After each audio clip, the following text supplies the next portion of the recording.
से क्रोधित हुए। वो भगवान शंकर युद्ध करने के लिए चले हैं। क्रोध में आकर भगवान शंकर ने युद्ध किया। बाण जो है भगवान शंकर से युद्ध कर रहा है, लेकिन युद्ध करते करते आज भगवान शंकर ने उस बाण के अभिमान को नष्ट करने के लिए उसके तीनों पुरों में आग लगा दी है।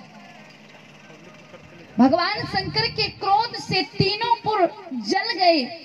आज उन पुरों में स्त्री पुरुष बालक जो है जल रहे हैं। चारों ओर देखा जाता है कि भगवान शंकर के क्रोध से जो त्रिपुर की पूरी शोभा है, पेड़ पौधे नदियां सभी जल रहे हैं, लेकिन आज बाण ने अपने जलते हुए तीनों पुरों को देखा। बाण सोचता है कि भगवान शंकर के क्रोध से मेरे तीनों पुर समाप्त हो जाएंगे। बाण ने युद्ध करना छोड़, पाप कर्म छोड़, बाण भगवान शंकर के पास आया और चरणों में साष्टांग लेट गया। प्रभु, मैं मानता हूं मैंने अधर्म कर्म किया है, लेकिन आप मुझे मेरे पुर वापस दे दीजिए। भगवान शंकर ने कहा, बाण, तुम्हें तुम्हारे तीनों पुर वापस नहीं मिलेंगे। तुम्हारा जो नीचे वाला तांबे का पुर है वह तो मैं तुम्हें दे सकता हूं, लेकिन सोने और चांदी का पुर तुम्हें नहीं दूं। तो बाण वह तांबे का पुर प्राप्त करता है और पुनः भगवान शंकर की भक्ति करने लगता है। और कहते हैं जो दो पुर जले, वह पहला पुर जलकर जो है शैल पर्वत पर गिरा और दूसरा पुर जो है वह जलकर अमरकंट पर्वत पर गिरा। इस स्थान नर्मदा पुराण में ये दो स्थान बताए जाते हैं। तो आज भगवान शंकर ने बाण का उद्धार किया। महर्षि मार्कंडेय महामुनि धर्मराज युधिष्ठिर को मां नर्मदा की अनेक कथाएं और तटों की महिमा का गुणगान करते हुए मां नर्मदा की महिमा का बखान कर रहे हैं। कहते हैं कि खोकसर से आगे चलकर कुलेरा घाट आता है। यहाँ से 4 मील की दूरी पर ही आवली घाट है। यहाँ के विषय में बताया जाता है कि यहाँ से लगभग 5-7 किलोमीटर दूर माँ बीजासेन का पावन धाम है। और कहते हैं कि यहाँ जो बीजासेन माता है, इनके यहाँ पर अनेक भक्तों की भीड़ लगती है। और जो भी भक्त जो भी इच्छा लेकर इस स्थान पर आते हैं, माँ उनकी सभी मनोकामनाओं को पूर्ण करती है। लेकिन धर्मराज युधिष्ठिर ने मार्कंडेय महामुनि से पूछा, हे गुरुदेव, आप बताइए ये बीजासेन जो है इस स्थान पर, इस पर्वत पर, इस पहाड़ पर आई कहां से? मार्कंडेय महामुनि ने कहा कि ये बीजासेन जो है वह एक बंजारे के द्वारा स्थापित देवी है। धर्मराज युधिष्ठिर ने कहा कि आप मुझे ये कथा विस्तार से बताइए। मैं जानना चाहता हूँ कि उस स्थान की क्या महिमा है, वह कैसे स्थान पर आई और कैसे बंजारे के द्वारा स्थापना की गई, आप मुझे विस्तार से बताएं। तो मार्कंडेय जी कहते हैं कि आंवली घाट के पास में ही ये स्थान है, उत्तर दिशा में है। और कहते हैं ऊपर पहाड़ पर माता बीजासेन विराजमान है।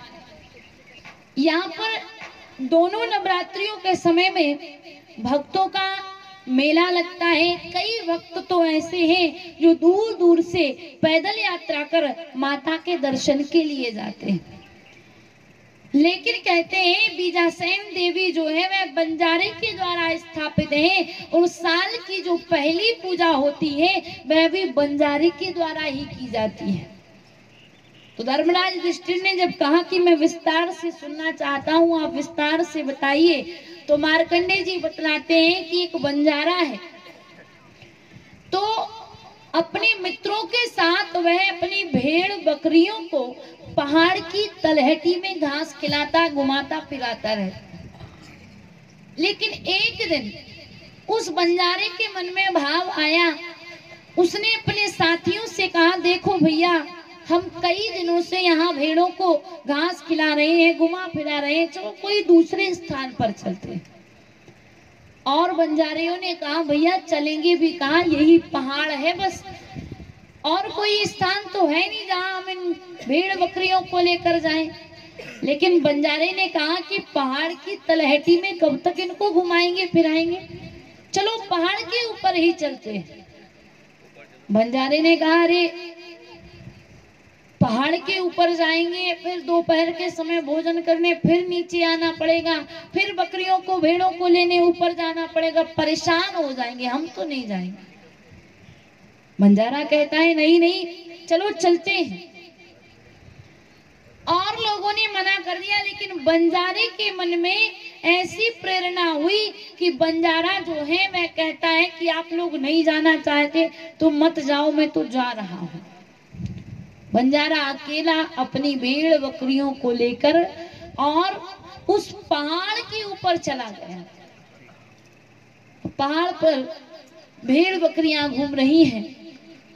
बंजारे ने सोचा क्यों ना किसी वृक्ष की छांव में बैठ जाया जाए। एक सघन वृक्ष देखा, उस वृक्ष की छांव में बंजारा बैठ गया। अब दोपहर का समय हुआ, बंजारे को भूख लगी। बंजारा सोचने लगा कि दोपहर हो गया है, अगर मैं नीचे पहाड़ से भोजन करने जाता हूँ तो ये जंगल है, पहाड़ है, कोई अकेला व्यक्ति यहाँ रह नहीं सकता, लेकिन मैं तो अकेला आया भी हूँ और मैं अपनी भेड़ बकरियों को छोड़कर अगर चला जाऊं तो कोई जंगली जीव आकर इनको खा गया तो। इसलिए बंजारा सोचता है कि क्यों ना मैं शाम को ही जाकर भोजन करूंगा। बंजारे ने ये विचार किया। एक दिन भर उस पहाड़ पर भेड़ बकरियों को घास खिलाई, घुमाता फिराता रहा। जब सांझ हुई तो उतरकर नीचे आ गया। ये नियम रोज चलता रहा। रोज बंजारा जाता, वहीं भेड़ बकरियों को छोड़ देता और उसी वृक्ष के नीचे बैठ जाता। लेकिन एक दिन तो बंजारे को बहुत जोर की भूख लगी। दोपहर से पहले ही उसे भूख लग गई। आज बंजारा भूख और प्यास के कारण परेशान है। अब तो उसके पास जल भी नहीं है कि जल पी ले। अब बंजारा भूख प्यास से परेशान उस पेड़ की छाया में लेट गया। लेकिन भूख प्यास के कारण बंजारे को नींद भी नहीं आती।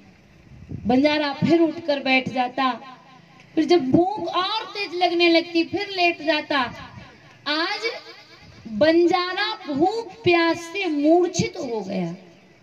कहते हैं उसी पेड़ के पास में ही एक माता का स्थान था, एक पत्थर लगा हुआ था। बंजारा जब मूर्छित हुआ तो बंजारे का माथा जो है, जो देवी का स्थान था, उसके ऊपर जाकर पड़ा। और जैसे ही उस पर माथा पड़ा कि वहां माता स्वयं एक कन्या के रूप में प्रकट हो गई और बंजारे को बार बार उठाती है। बंजारे लो पानी पी लो। आज बंजारे की जब मूर्छा भंग हुई, बंजारे ने पानी देखा, पानी पिया। आज वे कन्या पानी देकर चली गई। बंजारे को सांझ हुई, सांझ को वापस आ गया। लेकिन दूसरे दिन बंजारे को फिर भूख लग गई। आज बंजारा भूख से बहुत परेशान है, उसी स्थान पर बैठा हुआ है। लेकिन कहते हैं एक कन्या जो है वह अपने हाथ में एक पात्र लिए हुए, एक कटोरा लिए हुए और उसमें खीर पूरी, हलवा पूरी लेकर आई और बंजारे को बोली, लो बंजारा ये भोजन पा लो। बंजारे ने उस प्रसादी को पा लिया।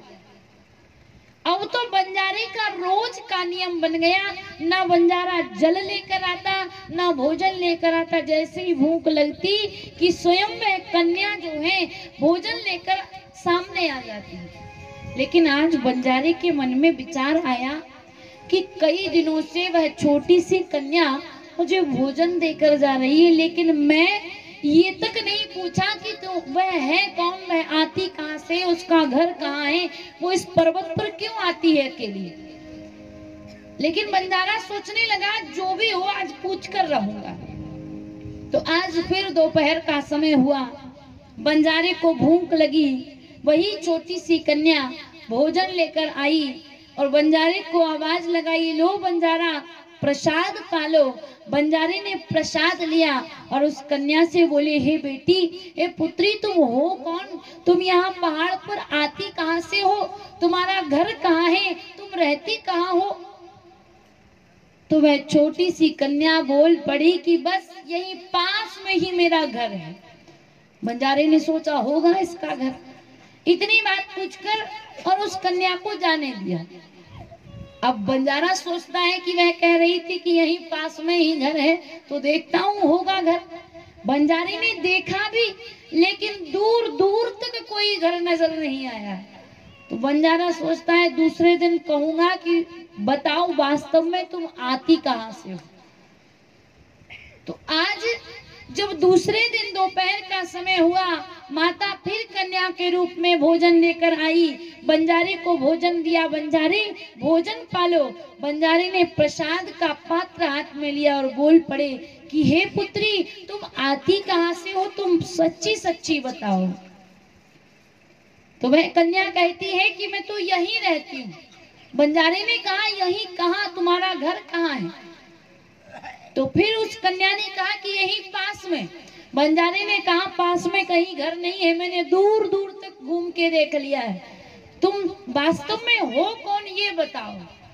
तो कहते हैं कि माता ने स्वयं उस बंजारे को दर्शन दिए और कहती हैं कि बंजारा, तुम जिस दिन मूर्छित होकर इस स्थान पर गिरे थे, तो मेरे ही ऊपर तुम्हारा माथा पड़ा था। मैं प्रसन्न हो गई और तुम्हें जल पिलाया और उसी दिन से तुम्हें रोज भोजन दे रही हूँ।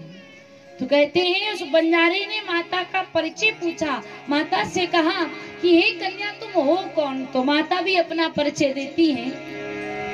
भक्तों को दर्शन दे गई रे एक छोटी सी कन्या। भक्तों को दर्शन दे गई रे एक छोटी सी कन्या। भक्तों को दर्शन दे गई रे छोटी सी कन्या। छोटी सी कन्या बड़ी प्यारी सी कन्या। छोटी सी कन्या बड़ी प्यारी सी कन्या। छोटी सी कन्या बड़ी प्यारी सी कन्या। छोटी सी कन्या बड़ी प्यारी सी कन्या। भक्तों को दर्शन दे गई रे एक छोटी सी कन्या। भक्तों को दर्शन दे गई रे एक छोटी सी कन्या। जय जय जय जय माँ। जय जय जय जय माँ। जय जय जय जय माँ।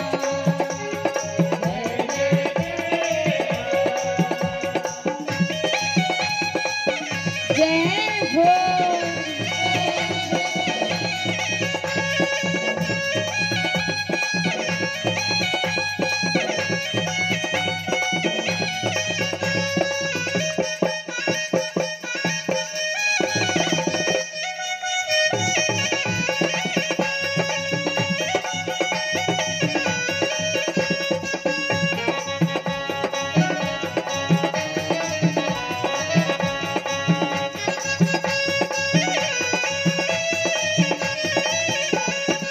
भक्तों ने पूछा मैया नाम तेरा क्या है? भक्तों ने पूछा मैया नाम तेरा क्या है? नाम तेरा क्या है मैया? नाम तेरा क्या है? नाम तेरा क्या है मैया? नाम तेरा क्या है? भक्तों ने पूछा मैया नाम तेरा क्या है? क्या नाम है माता का? किसी को पता हो तो बताए। भैया लोगों को पता है?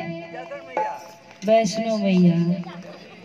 वैष्णो नाम बता गई रे एक छोटी सी कन्या। वैष्णो नाम बता गई रे एक छोटी सी कन्या। भक्तों को दर्शन दे गई रे एक छोटी सी कन्या। भक्तों को दर्शन दे गई रे एक छोटी सी कन्या।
कहाँ है?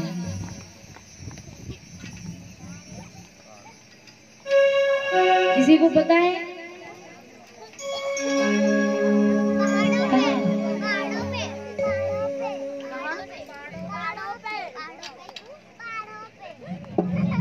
भैया लोग बताएंगे।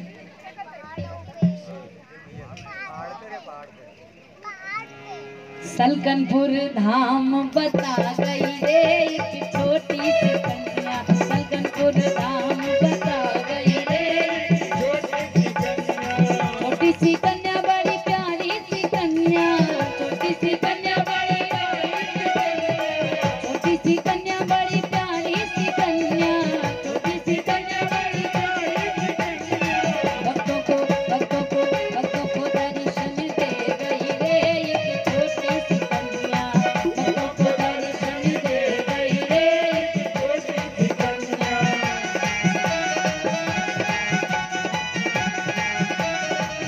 जय हो।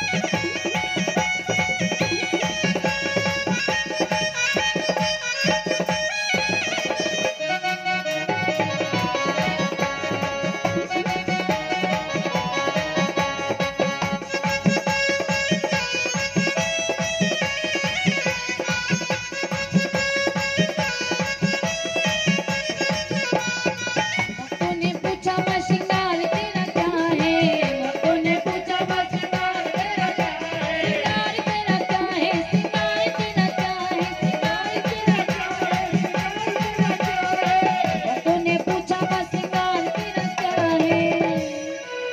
अब ये माताओं के पक्ष की बात है, इसलिए आप बताएं कि माँ का श्रृंगार क्या है?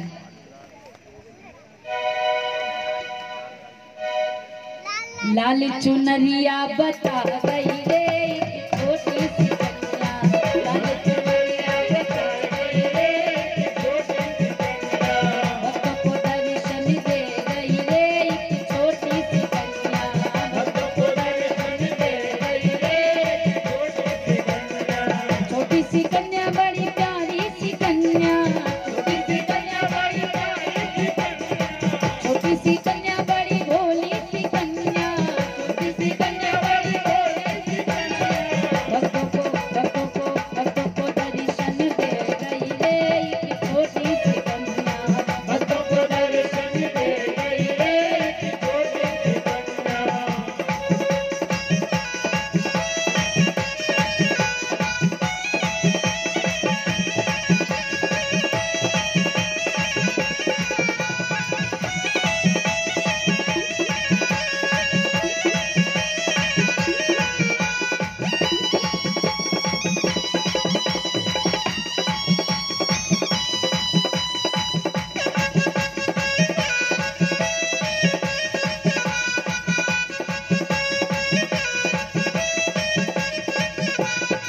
भक्तों ने पूछा मैया भोग तेरा क्या है, भक्तों ने पूछा मैया भोग तेरा क्या है, भोग तेरा क्या है, प्रसाद तेरा क्या है, भोग तेरा क्या है, प्रसाद तेरा क्या है, भक्तों ने पूछा मैया भोग तेरा क्या है। अब भैया लोग बताएंगे भोग क्या लगता है। हलवा पूरी बता गई रे एक छोटी सी कन्या, हलवा पूरी बता गई रे छोटी सी कन्या, बड़ी प्यारी सी कन्या, छोटी सी कन्या बड़ी प्यारी सी कन्या, छोटी सी कन्या बड़ी प्यारी सी कन्या, छोटी सी कन्या बड़ी प्यारी सी कन्या, भक्तों को दर्शन दे गई रे एक छोटी सी कन्या, भक्तों को दर्शन दे गई रे एक छोटी सी कन्या, भक्तों को दर्शन दे गई रे एक छोटी सी कन्या, भक्तों को दर्शन दे गई रे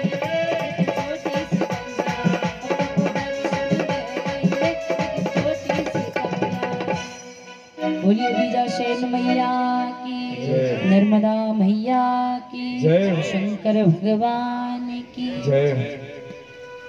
जो माता ने अपना पता बतलाया कि मैं कहीं और नहीं, ये जो पत्थर है यहीं पर मेरा स्थान है, मैं यहीं पर रहती हूँ, तो कहते हैं कि बंजारे ने ये बात जाकर अपने मित्रों को ये बात बताई और सभी बंजारियों के द्वारा यहाँ पर माता की स्थापना की गई।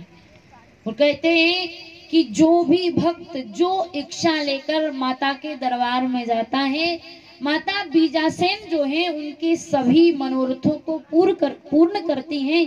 इसलिए यहाँ हजारों भक्तों की भीड़ लगी रहती है। हाँ, भारत में 52 शक्तिपीठ है, जगह जगह अलग अलग नाम है। तो यहाँ पर महर्षि मार्कंडेय जी आवली घाट से उत्तर तट में 5 किलोमीटर की दूरी पर जो स्थान है बीजासेन माता का सलकनपुर, वहां की महिमा का गुणगान करते हैं। आगे बताते हैं कि दूतना संगम आता है। यहाँ इंदना नदी का मां नर्मदा से संगम हुआ है और यहाँ पर चतुर्मुख भगवान शंकर का मंदिर है। यहाँ के विषय में कथा बताई जाती है कि देव शर्मा का पुत्र हुआ दारुक। दारुक ने दारू वन में जाकर भगवान शंकर को प्रसन्न करने के लिए घोर तप किया और जो भगवान प्रसन्न हुए तो भगवान से भगवान की भक्ति का वरदान मांगा। तो कहते हैं कि देव शर्मा के पुत्र ने इस स्थान पर आकर तपस्या की है। दूसरी कथा बताई जाती है कि एक बार भगवान शंकर ने ब्राह्मण पत्नियों की परीक्षा ली। कहते हैं ब्राह्मण जब यज्ञ कर रहे थे, पूजा पाठ कर रहे थे, उस समय में नदी स्नान के लिए गए, लेकिन यहाँ भगवान शंकर एक ज्योतिषी का रूप धारण कर आए और उन ब्राह्मण पत्नियों के सतीत्व की परीक्षा लेने के लिए भगवान शंकर कहते हैं कि कोई हस्तरेखा अगर दिखवाना चाहता हो तो दिखवा ले। तो आज सभी ब्राह्मण पत्नियां भगवान शंकर रूपी ज्योतिषी को बीच में घेरे हुए खड़ी है। आज ब्राह्मण आए, ब्राह्मणों ने देखा कि ये हमारी स्त्रियों के बीच पुरुष कौन है, तो उनके सतीत्व की परीक्षा लेने के लिए भगवान शंकर वहां ज्योतिषी का रूप बनाकर गए हुए थे। लेकिन आज जैसे ही ब्राह्मण आए, देखा कि हम सब जब यहाँ नहीं थे, हमारी इस उपस्थिति में तुम्हें यहाँ आने की क्या आवश्यकता थी? हम जब यहाँ पर रहते, उपस्थित रहते तब आना था, अनुपस्थिति में आना उचित नहीं है। तो आज ब्राह्मणों ने भगवान शंकर को श्राप दे दिया और कहते हैं कि भगवान शंकर को जब श्राप दिया तो भगवान शंकर का जो शिव प्रतिमा है, जो शिवलिंग है, वह तीनों लोकों में भ्रमण किया, पाताल में, आकाश में, तीनों लोकों में भ्रमण किया। लेकिन कहते हैं कि माता पार्वती स्वयं जिलहरी बनी और उस पर भगवान शंकर स्थापित हुए। तो यहाँ की यह भी कथा बताई जाती है कि भगवान शंकर ने उन ब्राह्मण पत्नियों के सतत्व की परीक्षा ली। लेकिन भैया हमारा भारत जो है, हमारे इस भारत वर्ष में तो गजब गजब की सतियां हुई हैं। सती अनुसुईया जैसी देवियां हुई हैं जिन्होंने स्वयं ब्रह्मा विष्णु महेश को लालना बनाकर पालने में जला दिया। हमारे भारत में ऐसी ऐसी देवियां हुई जिनके कारण ये भारत वर्ष जो है इन भारत की देवियों पर गर्व करता है। और देखिए बताया जाता है कि हमारे भारत में एक देवी हुई उर्मिला, जिनके सतीत्व के कारण लक्ष्मण जी महाराज लंका के रणांगण में अपने जीवन और मृत्यु से लड़ रहे हैं, लेकिन उनके सतीत्व के कारण लक्ष्मण जी के प्राणों की रक्षा हुई। तो हमारे भारतवर्ष में ऐसी ऐसी देवियां हुई है जिनके विषय में कहा जाता है कि एक बार नारी ने त्रिदेव को बनाया बाल, गोद ले प्रबोध से वो पालना झुलाती है। इतना ही नहीं, एक बार नारी प्रिय पुत्र को वन भेजकर मानवीय पथ का प्रदर्शन कराती है। इतना ही नहीं, एक बार नारी पति हेत सुत समेत वो बाजार में बिक जाती है। ये हमारे भारतवर्ष की देवियां हैं, ये हमारे भारतवर्ष की सतियां हैं। बताया गया जिन्होंने ब्रह्मा विष्णु महेश को लालना बनाकर पालने में झुला दिया, ऐसी माता अनुसुईया। कहा एक बार नारी ने त्रिदेव को बनाया, बाल गोद ले प्रबोध से वो पालना झुलाती है माता अनुसुईया। एक बार नारी प्रिय पुत्र को वन भेजकर मानवीय पथ का प्रदर्शन कराती है माता सुमित्रा। जबकि वनवास तो राम जी को दिया गया था कि तापस वेश विशेष उदासी 14 वर्ष राम वनवासी, लेकिन धन्य है वह माता जिन्होंने अपने प्राणों से प्रिय पुत्र लक्ष्मण को राम की सेवा में भेज दिया। तो ऐसी देवी, ऐसी सती हमारे भारतवर्ष में हुई। एक बार नारी पति हेत सुत समेत वो बाजार में बिक जाती है, राजा हरिश्चंद्र की पत्नी। जब विश्वामित्र जी ने उनके सत्य की परीक्षा ली, सत्य के कारण राजा हरिश्चंद्र का सर्वस्व लुट गया, धन संपत्ति राजपाट और तो और उनकी पत्नी और बच्चे तक को बिकना पड़ा। लेकिन ऐसी माता हमारे भारतवर्ष में हुई, ऐसी देवियां हमारे भारतवर्ष में हुई, इसलिए हमारी ये भारत भूमि महान है। तो आज भगवान शंकर ने भी उन देवियों के सत्यत्व की जो परीक्षा ली, तो ब्राह्मणों ने क्रोध करके भगवान शंकर को श्राप दे दिया। आगे चलकर जो तत्व की कथा आती है, वहां कहते हैं कि आगे जो घाट आता है वह भिलाड़िया घाट है। बताया जाता है कि यहाँ पर भीलों का राज्य हुआ करता था, इसलिए इस स्थान का नाम भिलाड़िया पड़ा। आगे चलकर गोंदा गांव आता है, यहाँ गोमती नदी का मां नर्मदा से संगम हुआ है। यहाँ के बारे में बताया जाता है कि यहाँ भी एक बहुत बड़े प्रसिद्ध संत हुए हैं जिनका नाम है अमृतभारसी। इनका नाम अमृतभारसी क्यों पड़ा? तो बताया जाता है कि महात्मा जी जो है जब नर्मदा जी की परिक्रमा कर रहे थे तो इस स्थान पर उन्होंने विश्राम किया, कुछ दिन तक ठहरे रहे। तो महात्मा जी सभी नगर के लोगों को भोजन कराते थे, लेकिन भोजन का सिर्फ एक पात्र था। एक पात्र से जितने भी लोग आ जाएं सबको भोजन करा देते थे, और भोजन में भात का प्रसाद दिया करते थे। और बताया जाता है कि कभी भी उस पात्र में भोजन की कमी नहीं आती थी, उस भात प्रसाद जो है उसकी कमी नहीं आती थी। तो कहते हैं कि वह भात का प्रसाद बांटते थे, इसलिए उनका नाम ही अमृतभारसी पड़ गया। तो ऐसे मां नर्मदा के तट पर अनेक तपस्वी साधु संत मां नर्मदा की भक्ति करते हैं, तपस्या करते हैं, आराधना करते हैं। आगे चलकर मार्कंडे जी कथा सुनाते हैं कि आगे जो तट आता है वह स्थान है हंडिया।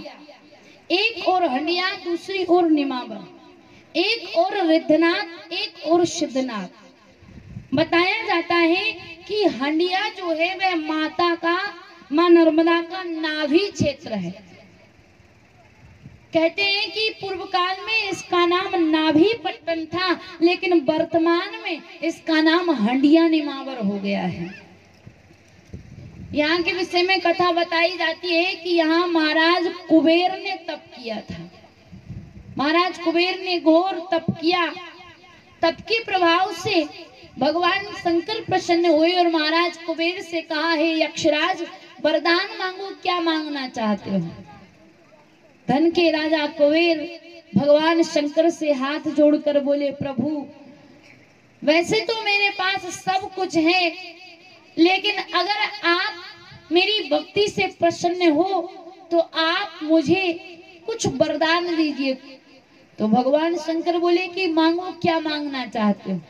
महाराज कुबेर ने कहा, मुझे कुछ नहीं चाहिए। तो भगवान शंकर ने स्वयं अपनी इच्छा से महाराज कुबेर को अलकापुरी प्रदान की। अब एक दिन कौतूहलवश देवऋषि नारद उस अलकापुरी में आए। और अलकापुरी का जब दर्शन किया तो अलकापुरी इतनी सुंदर, उसको देखकर देवऋषि नारद बड़े प्रसन्न हुए, जिसमें 9 निधियां विराजमान हैं। 9 निधि कौन कौन सी? पद्म, शंख, महापद्म, मकर, कच्छप, नील, कुंद, मुकुंद, खर्व। इस प्रकार जो 9 निधियां हैं, वो 9 निधियां महाराज कुबेर की अलकापुरी में विराजमान।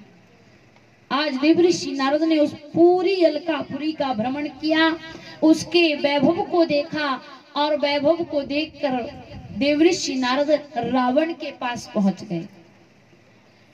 रावण से जाकर बोले, देखो महाराज कुबेर जिस अलकापुरी के राजा हैं, आप उस अलकापुरी के वैभव को देखिए। उस अलकापुरी में 9 निधियां विराजमान हैं, उसकी क्या शोभा है, उसका तो मैं वर्णन ही नहीं कर सकता। आज जब अलकापुरी का इस प्रकार देवऋषि नारद ने बखान किया, रावण के मन में लालच आ गया। रावण जो है वह कुबेर जी की विमाता का पुत्र है। तो आज रावण गया और कुबेर जी से उस अलकापुरी को छीन लिया। महाराज कुबेर आए, बहुत दुखी हुए। फिर उन्होंने इसी स्थान पर तप किया, घोर तप किया। तप के प्रभाव से भगवान शंकर प्रसन्न हुए और कहा, कहो यक्षराज, क्या बात है, कारण क्या है तपस्या का? महाराज कुबेर कहने लगे, प्रभु आपके द्वारा जो मुझे अलकापुरी दी गई थी, वह मेरी विमाता का पुत्र रावण ने मुझसे छीन लिया है। तो आज भगवान शंकर कहते हैं, ठीक है, कोई बात नहीं, मैं तुम्हें लंका प्रदान करता हूं। सोने से जड़ित लंका, पूरी सोने की लंका देता हूं।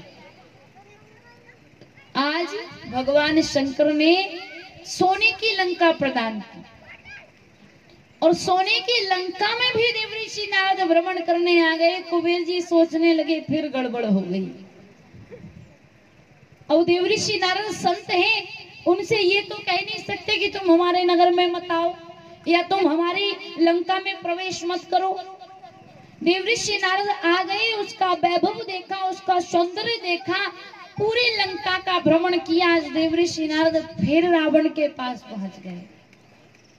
रावण से जाकर कहा, हे लंकेश, तुमने तो ये बस अलकापुरी छीन ली। अरे रावण को देवऋषि नारद बताने लगे लंका के वैभव के बारे में, कि अलकापुरी लंका के सामने कुछ भी नहीं है। तुम उस लंका के वैभव को देखो, पूरी सोने की लंका बनी हुई है। तो रावण ने जब लंका के वैभव को सुना तो रावण फिर गया और कुबेर जी से लंका को भी छीन लिया। महाराज कुबेर बड़े दुखी हुए कि मैं तप करता हूँ, तपस्या मैं करता हूँ, भगवान मुझे प्रदान करते हैं, और ये देवऋषि नारद रावण को बताकर सब गड़बड़ करा देते हैं। तो अब फिर महाराज कुबेर इस स्थान पर आए और घोर तप किया। तप के प्रभाव से भगवान शंकर प्रसन्न हुए। कहा, कहो महाराज क्या बात है? कुबेर जी बोले, प्रभु मेरे विमाता के पुत्र रावण ने मुझसे अलकापुरी को भी छीन लिया और लंका को भी छीन लिया। भगवान शंकर बोले, देखो महाराज, अगर तुम अपनी अलकापुरी को वापस प्राप्त करना चाहते हो तो दूसरी ओर जो निमावर है उसमें तुम रिद्धनाथ की स्थापना करो। तो कहते हैं वहां पर महाराज कुबेर गए और कुबेर जी ने भगवान शंकर की स्थापना की। और भगवान शंकर की जब स्थापना की तो कहते हैं स्वयं रावण ने आकर महाराज कुबेर को अलकापुरी वापस कर दी कि तुम इस अलकापुरी का राज्य करो। तो लंका का राजा रावण बन गया और अलकापुरी के राजा महाराज कुबेर बन गए। तो कहते हैं कि कुबेर के द्वारा ही दोनों तट पर तपस्या की गई। एक तट पर सिद्धनाथ की स्थापना की गई, दूसरे तट पर रिद्धनाथ की स्थापना की गई। ये माता का नाभिपट्टन क्षेत्र है।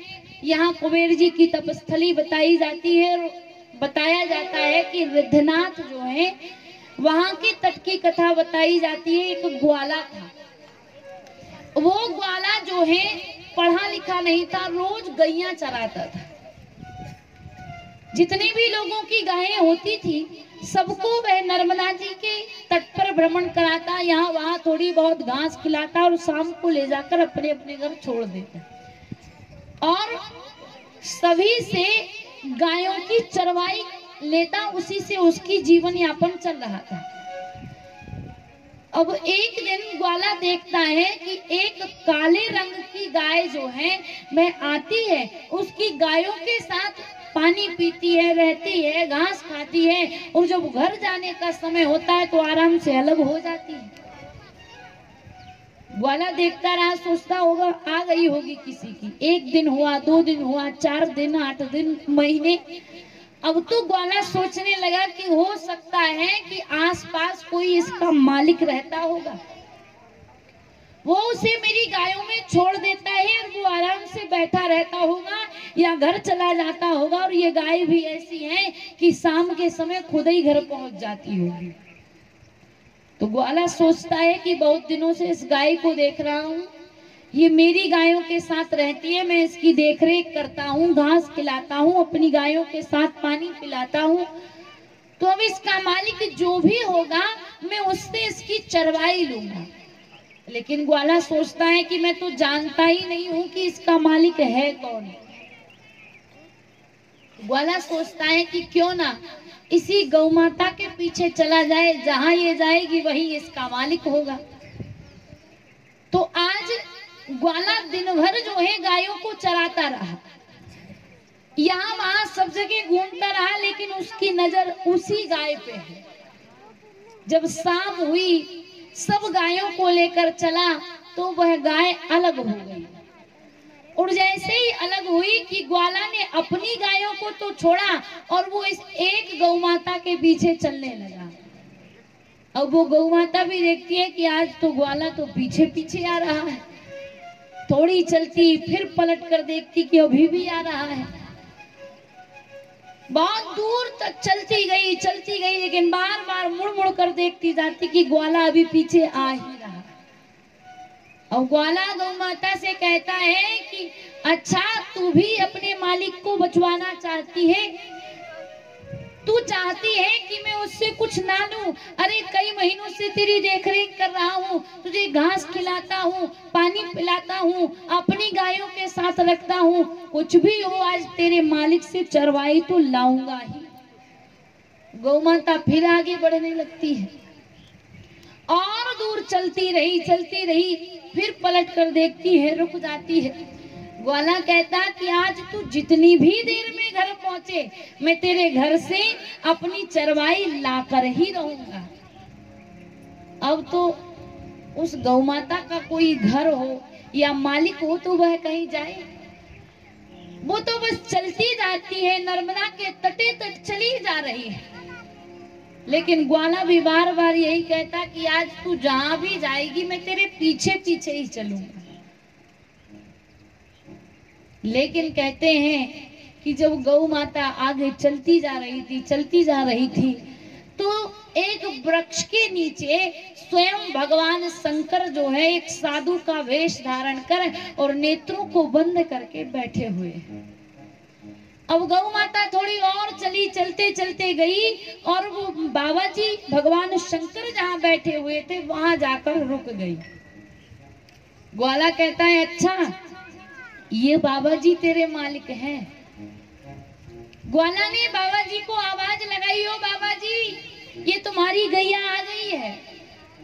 भगवान शंकर ने नेत्र नहीं खोले। दूसरी बार कहा बाबा जी आपकी गौ माता आकर खड़ी हुई है। भगवान शंकर तो भी नहीं बोले। ग्वाला सोचता है कि ये शायद सुन लिए हैं मेरी बात को कि आज कुछ भी हो गौ माता मैं तेरे मालिक से अपनी चरवाई लेकर ही जाऊंगा, इसलिए आंख नहीं खोल रहे हैं बाबा जी। लेकिन ग्वाला कहता है बाबा जी आप कब तक आंख बंद करके बैठे रहोगे? अरे कभी तो खोलोगे, मैं यहीं बैठा रहूंगा, अपनी चरवाई लेकर जाऊंगा, मैं ऐसे नहीं जाने वाला। तो ग्वाला बार बार कहता है बाबा जी कुछ बोलो तो, बाबा जी आंखें तो खोलो। लेकिन भगवान शंकर नेत्रों को बंद किए हुए बैठे हैं। अब थोड़ी देर बाद भगवान शंकर ने नेत्र खोले, ग्वाले को कहा, हाँ भैया क्या हुआ? ग्वाले ने कहा, बाबा जी इतने अनजान मत बनो। अरे रोज आपकी गैया को मेरी गायों में छोड़कर आ जाते हो और यहाँ आंख बंद करके बैठे जाते हो। अरे मेरी चरवाई दो। तो भगवान शंकर बने साधु, कहते हैं भैया मेरे पास तो कुछ है ही नहीं, मैं क्या दूं? ग्वाला कहता है, अच्छा आपके पास कुछ नहीं है, ये गौ माता को बस मेरी गायों में छोड़ आते हो। कुछ भी हो बाबा जी, मुझे तो अपनी चरवाई दे दीजिए। लेकिन भगवान शंकर बने साधु कहते हैं, भैया मेरे पास कुछ हो तब ना दूं। ग्वाला कहता है, आज जो भी हो मैं यहाँ से लौट कर नहीं जाऊंगा, आपको मेरी चरवाई देनी ही होगी।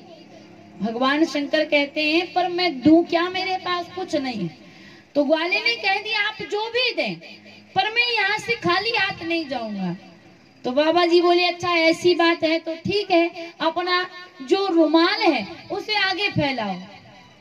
तो ग्वाले ने अपने कंधे से रुमाल उठाया और उसे भगवान शंकर के सामने फैला दिया। तो भगवान शंकर जहाँ बैठे हुए थे साधु रूप में, वहीं से कंकड़ इकट्ठे किए और कंकड़ उठाकर उस ग्वाले की झोली में डाल दिए। अब जैसे ही कंकड़ों को डाला, ग्वाला कहता है, अच्छा इन पत्थरों का बोझ लेकर मैं इतनी दूर जाऊंगा। बाबा जी वास्तव में आपके पास कुछ है ही नहीं, मैं तो चलता हूँ यहाँ से। तो कहते हैं कि उस ग्वाले ने कुछ कंकड़ तो वहीं फेंक दिए, लेकिन कुछ लेकर घर आ गया। और जैसे ही घर आकर देखा कि जितने कंकड़ उसकी झोली में थे सब हीरे मोती के रूप में परिवर्तित हो गए। अब तो ग्वाला पश्चाताप करता है कि सोचो, वो बाबा जी मुझे हीरे मोती दिए थे, मुझे तो कंकड़ दिखाई दिए, तो मैं और उनको भी फेंक आया।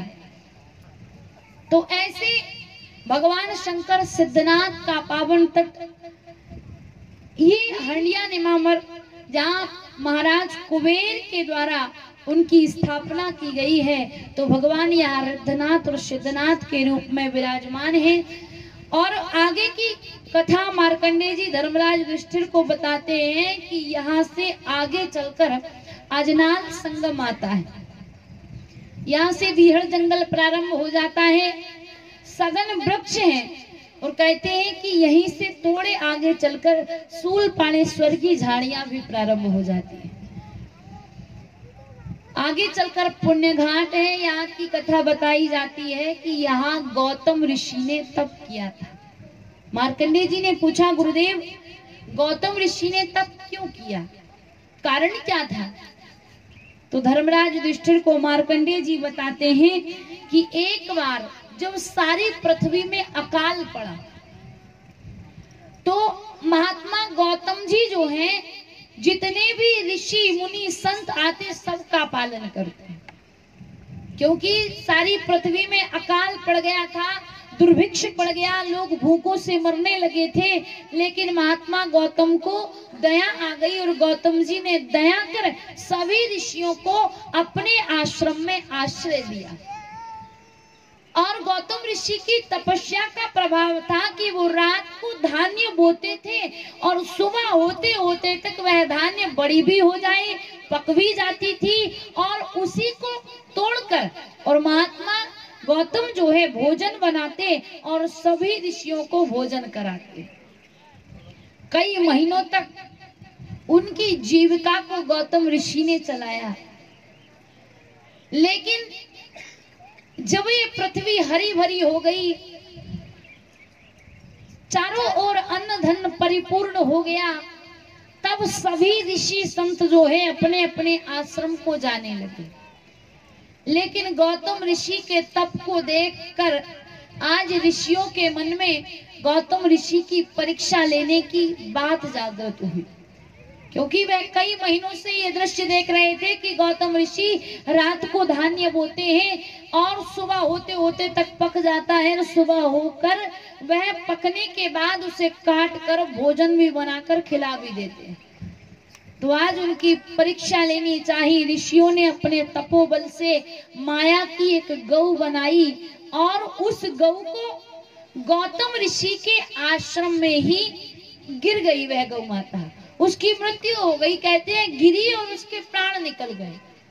कहते हैं उसी समय सभी संत जो है भोजन कर रहे थे। जैसे ही गौ माता गिरी है, लोगों ने कहा, सभी संतों ने कहा गौ माता गिर गई है, शायद प्यासी होगी, भूखी होगी। और आकर पास देखा कि गौ माता के प्राण निकल चुके हैं। आज सभी ऋषि अपने अपने भोजन की थाली से खड़े होकर कहने लगे कि गौतम ऋषि, हम आपके आश्रम में भोजन नहीं करेंगे। गौतम ऋषि ने कहा, मेरा अपराध। सभी संतों ने कहा, अपराध ये कि तुम्हारे आश्रम में गौ माता भूख प्यास से प्राणों को त्याग दी, इसलिए तुम गौ हत्या के अधिकारी हो, तुम्हें गौ हत्या लगी है, हम इस भोजन को स्वीकार नहीं करेंगे। आज इतना कहकर सभी संत चले गए, लेकिन गौतम ऋषि को बड़ा दुख हुआ। गौतम ऋषि नर्मदा के इस पावन तट पर आए और आकर घोर तप किया। तप के प्रभाव से भगवान शंकर प्रसन्न हुए। भगवान शंकर ने कहा कि वरम ब्रूयात, वर मांगो, क्या मांगना चाहते हो। गौतम ऋषि बोले, हे प्रभु, अगर आप मेरी भक्ति से प्रसन्न हैं तो आप मुझे वरदान दीजिए कि जो मुझे गौ हत्या का पाप लगा है, मुझे उस गौ हत्या के पाप से मुक्ति मिल जाए। लेकिन भगवान शंकर बोले कि गौतम ऋषि, तुम्हें गौ हत्या का पाप लगा हो तब ना मुक्ति मिलेगी।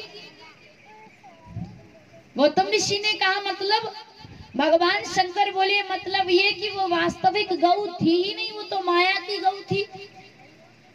और संतों ने तुम्हारी परीक्षा लेने के लिए उस माया की गौ का निर्माण किया था। तुम कोई गौ हत्या के अधिकारी नहीं हो, तुम्हें गौ हत्या नहीं लगी। गौतम ऋषि ने कहा, प्रभु, आप कहते हैं मुझे गौ हत्या नहीं लगी है, वह ठीक है, मैं मानता हूं, लेकिन सभी ऋषियों की दृष्टि में तो मैंने गौ हत्या का पाप किया है। मेरे आश्रम में उस गौ माता की मृत्यु हुई है, इसलिए आप तो कुछ ऐसा बताइए जिससे मुझे उस गौ हत्या के पाप से मुक्ति मिल जाए। तो कहते हैं भगवान शंकर ने अपनी जटा उखाड़कर और गौतम ऋषि को दी है। और गौतम ऋषि ने जिस स्थान पर गौ माता गिरी थी, उस स्थान पर नर्मदा जी का कमंडल में जल ले जाकर और भगवान शंकर की जटा से जैसे ही सिंचित किया कि जो गौ माता मृत्यु हो गई थी उसकी, वह खड़ी हो गई। और जैसे ही गौ माता खड़ी हुई, गौतम ऋषियों ने सभी ऋषियों से कह दिया कि मैंने गौ हत्या का पाप नहीं किया, ये गौ माता पुनः जीवित हो गई है। और कहते हैं कि जो कमंडल से भगवान शंकर की जटा से जल छिड़का था, उस जल के द्वारा गोमती नदी हुई। तो गोमती नदी का मां नर्मदा से संगम हुआ है। तो कहते हैं यहाँ पर तप किया, इस स्थान का नाम पुण्य घाट पड़ा। और बताया जाता है कि जो भी यहाँ पर दान पुण्य करता है, सत्कर्म करता है, धर्म कर्म करता है, वह मां नर्मदा की कृपा से गौ हत्या जैसे जघन्य पाप से भी मुक्ति पा जाते हैं और अंत में भगवान शिव के वास को प्राप्त करते हैं। तो पुण्य घाट की महिमा का मार्कंडेय जी धर्मराज युधिष्ठिर को गुणगान सुनाते हैं। आगे चलकर बीजलपुर आता है। बीजलपुर से 7 मात्रा। इस स्थान का नाम 7 मात्रा इसलिए पड़ा क्योंकि बताया जाता है कि यहाँ 7 माताओं के मंदिर हैं। बराही, चामुंडा, ब्रह्माणी, वैष्णवी, इंद्राणी, कौमारी, माहेश्वरी, इस प्रकार 7 देवियों के मंदिर बने हुए हैं। इन्हीं के नाम पर, इन 7 माताओं के नाम पर इन स्थान का नाम 7 मात्रा पड़ा। 7 मात्रा से आगे चलकर थोड़ी ही दूरी पर ओमकारेश्वर आता है। यहाँ के विषय में बताया जाता है कि ओमकारेश्वर जो है, यहाँ भगवान शंकर की स्थापना की गई देवताओं के द्वारा। एक कथा बताई जाती है कि जब भगवान शंकर ने ब्रह्मा जी से कहा कि हे ब्रह्मा जी, तुम पुनः सारी सृष्टि का सृजन करो। तो भगवान शंकर बोले कि सृष्टि का सृजन करो। तो ब्रह्मदेव ने कहा प्रभु मैं वृद्ध हो गया हूँ, मैं अब कुछ नहीं कर सकता, और दैत्यों के इस अत्याचार से, पापाचार से, दुष्कर्म से मेरे जो वेद वेदांत का जो ज्ञान था, मैं वह सब ज्ञान भूला जा रहा हूँ, इसलिए अब मैं रचना नहीं कर सकता। भगवान शंकर ने कहा ब्रह्मदेव अगर आप रचना नहीं करेंगे तो कौन रचना करेगा? तो कहते हैं कि मैं इन दैत्यों के अत्याचार से सब ज्ञान भूल गया हूँ। तो कहते हैं भगवान शंकर ने हुंकार भरी है। तो भगवान शंकर की हुंकार के द्वारा पृथ्वी फटी और पृथ्वी में से भगवान शंकर का एक शिवलिंग निकला है। उस शिव प्रतिमा की सभी देवी देवताओं ने पूजा की, स्वयं ब्रह्मा जी ने पूजा की, और पूजा करने के पश्चात उनका जो खोया हुआ ज्ञान था, जिसकी विस्मृति हो गई थी, उन्हें पुनः वापस मिला और फिर उन्होंने सारी सृष्टि की रचना की। दूसरी कथा बताई जाती है कि यहाँ मानधाता ने तपस्या की। इक्ष्वाकु वंश के राजा हुए युवनाश्व। युवनाश्व राजा जो है वह सूर्यवंशी राजा है। और देखिए सूर्यवंश की और चंद्रवंश की परंपरा रही है कि सूर्यवंश में बगैर यज्ञ किए बेटे नहीं होते हैं, और चंद्रवंश में बगैर झगड़ा किए विवाह नहीं होते हैं। तो युवनाश्व राजा जो है, युवनाश्व राजा की भी कोई संतान नहीं थी। तो महाराज वशिष्ठ जी जो है कुल के कुल पुरोहित है, कई पीढ़ियों से चले आ रहे हैं। तो कहते हैं जब युवनाश्व राजा की संतान नहीं हुई तो महाराज युवनाश्व ने यज्ञ करवाया, और जब यज्ञ हुआ तो यज्ञ में वशिष्ठ जी के द्वारा जल अभिमंत्रित करके दिया गया कि ये जल है, ये जल ले जाकर तुम रानी को पिला देना। कहते हैं कि राजा युवनाश्व जब आई तो देखा रानी सो गई थी। तो उन्होंने सोचा कि इस जल को रख देता हूँ, जब रानी जागेगी तो इस जल को पी लेगी, या कह दूंगा तो रानी स्वयं उस जल को पी लेगी। लेकिन रात्रि में राजा को ही प्यास लगी और राजा उस बात को भूल गए, उसकी विस्मृति हो गई। तो वह जल उठाया और उस अभिमंत्रित जल को स्वयं युवनाश्व राजा ने पी लिया। और जब युवनाश्व राजा ने पी लिया तो कहते हैं कि उनके पेट में बालक आ गया। अब बालक का जन्म कैसे हो? तो कहते हैं वशिष्ठ जी जो है बड़े तपस्वी महात्मा हैं, उन्होंने अपनी तप शक्ति के द्वारा उस बालक को मरने नहीं दिया। महाराज युवनाश्व के पेट को चीरकर उस बालक को जीवित निकाला गया। और बालक जब जीवित जन्म लिया तो बालक जन्म लेते ही जोर जोर से रोने लगा। अब सभी सोचने लगे कि बालक जीवित तो है, बालक का जन्म तो हो गया, लेकिन इसे दुग्ध कौन पिलाएगा? तो कहते हैं स्वयं महाराज इंद्र ने आकर अपनी तर्जनी उंगली इस बालक को पिलाई है, और कहते हैं कि इसीलिए इस बालक का नाम मानधाता पड़ा। और बताया जाता है कि ओमकारेश्वर में मानधाता ने आकर तपस्या की है, तो इसलिए इस पर्वत का नाम ही मानधाता पड़ गया। क्योंकि जब भगवान शंकर के लिए घोर तप किया तो भगवान शंकर प्रसन्न हुए, मानधाता से कहा मानधाता वरदान मांगो, क्या मांगना चाहते हो? तो मानधाता ने कहा प्रभु मैं और कुछ नहीं चाहता, मैं तो आपकी भक्ति चाहता हूँ। मैं ये चाहता हूँ कि जिस पर्वत पर मैंने तपस्या की है ये पर्वत मेरे ही नाम से विख्यात हो, और मैं आपके पास सदा सर्वदा के लिए इसी स्थान पर निवास करूं। तो आज मानधाता ने जिस पर्वत पर तपस्या की उस पर्वत का नाम ही मानधाता पड़ गया। तो मानधाता के द्वारा तपस्या की गई। दूसरी कथा बताई जाती है कि यहाँ महाराज कुबेर के द्वारा भी तपस्या की गई, क्योंकि महाराज कुबेर जो हैं यहाँ पर आकर जो तप करते हैं तो तप से भगवान शंकर प्रसन्न हुए। भगवान शंकर ने कहा कि महाराज कुबेर मांगो, क्या मांगना चाहते हो? आपको मैंने अलकापुरी का राजा तो बना दिया, लेकिन अब वरदान मांगो, क्या मांगना चाहते हो? तो बताया कि हे प्रभु, अगर आप मेरी भक्ति से प्रसन्न होकर मुझे कुछ देना ही चाहते हो तो मुझे ये वरदान दो कि मैं यक्षों का राजा बनकर और मेरी अलकापुरी में राज्य करूं, मुझे यक्षराज होने का वरदान दीजिए। तो भगवान शंकर ने वरदान दिया और कहते हैं कि महाराज कुबेर ने तप किया तो वहीं से कावेरी नदी का संगम मां नर्मदा से हुआ है, इसलिए कहते हैं कि ये कुबेर जी की भी तपस्थली है। और कुबेर जी यक्षों के राजा हुए और अलकापुरी में उन्होंने कई वर्षों तक राज्य भी किया। तो ऐसे भगवान शंकर सभी के मनोरथों को पूर्ण करते हैं। जो भी भक्त मां नर्मदा के तट पर तपस्या करता है, भक्ति करता है, आराधना करता है, दान पुण्य करता है, सत्कर्म करता है, ओमकारेश्वर में अपने पितरों के लिए पिंड दान करता है, तर्पण करता है, तो उनके पितृ जो है सदा सर्वदा के लिए शिवलोक में वास करते हैं। क्योंकि भगवान शंकर के जैसा संसार में कोई दानी ही नहीं है। जो भी भगवान शंकर से मांग लिया जाए, भगवान शंकर बिना सोचे विचारे दे देते हैं। क्योंकि भगवान शंकर को औघड़ दानी कहा जाता है, आशुतोष कहा जाता है। आशुतोष इसीलिए कि अपने भक्तों की विनती पर जल्दी प्रकट हो जाते हैं, जल्दी द्रवित हो जाते हैं, इसलिए आशुतोष कहा जाता है।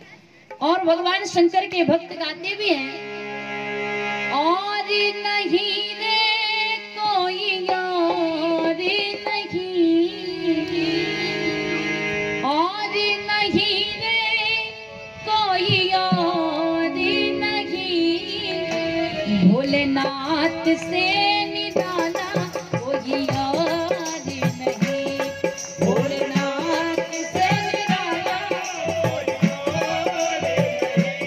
खाली झोली लेकर आए, भर भर झोली लाए, खाली झोली लेकर आए, भर भर झोली लाए। ऐसा डमरू का बजाने वाला और नहीं, ऐसा डमरू का बजाने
नर्मदा मैया की जय।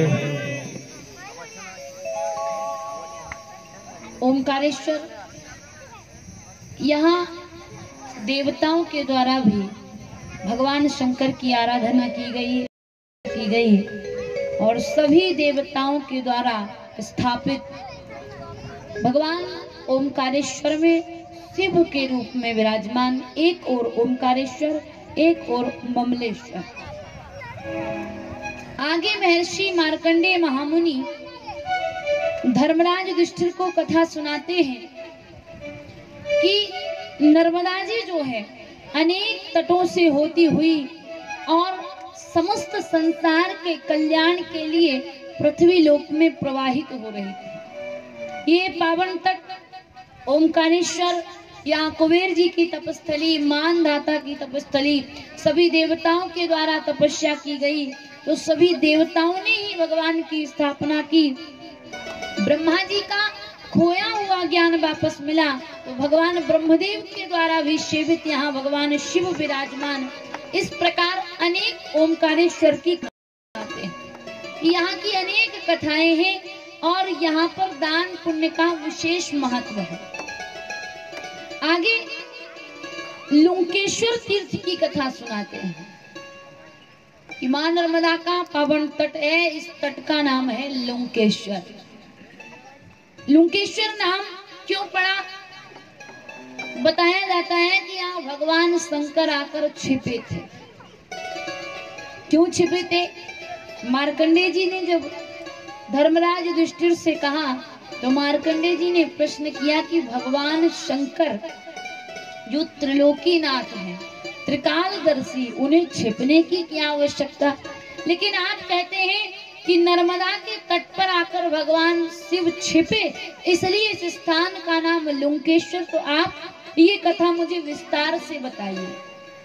मार्कंडेय जी कहते हैं, नमस्तुते ते पुण्य जले नमो मकरिगामिनी नमस्ते पाप मोचिन्ये नमो देवी वरानने। बताया जाता है, मार्कंडेय जी कहते हैं कि धर्मराज एक दैत्य है भस्मासुर, जिसका एक नाम अंधकासुर भी है। तो उस भस्मासुर ने भगवान शंकर को प्रसन्न करने के लिए घोर किया और इतना तप किया धूम्रपान के द्वारा कि तीनों लोकों में धुआं ही धुआं हो गया। आज जब पार्वती जी ने ये दृश्य देखा कि तीनों लोकों में धुआं ही धुआं दिखता है, ये हो क्या रहा है? तो मैया पार्वती भगवान शंकर से बोली, प्रभु ये सभी और धुंध ही धुंध कैसी दिखाई देती है? भगवान शंकर कहते हैं, देवी एक दैत्य भस्मासुर जो है वो मुझे प्रसन्न करने के लिए तप कर रहा है और धूम्रपान का तप कर रहा है। तो उसी की वजह से ये सारी सृष्टि में